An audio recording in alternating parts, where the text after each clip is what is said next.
Аксар мәктәбе музейында һәр экспонатны күз карасыдай саклыйлар. Музейда авыл тарихына кагылышлы борынгы истәлекләрдән башлап, бүгенге заман көнкүрешен чагылдырган әйберләргә кадәр бар.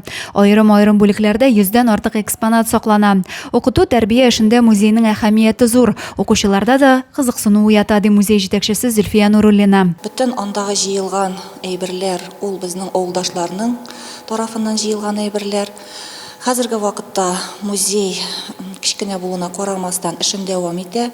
Күбрәк инде без дәрестә куллана торган әйберләрне кертеп җибәрәбез музей эшләрен инде. Шулай ук музей нигезендә балалар безнең эзләнү, тикшеренү эшләрендә алып баралар. 2013 елда Туган якны өйрәнү музее дигән таныклык алып, шул юнәлештә эшли башлый. Музей эше буенча мәктәп укучылары төрле бәйгеләрдә, эзләнү эшләрендә актив катнашалар. Биредәге экспонатларның тарих дәресләрендә теманы тагын да аңлаешлырак итүдә укытучы өчен дә, укучы өчен дә ярдәме зур. Адилә Бирханова, Денис Ипатов, Зей хәбәрләре.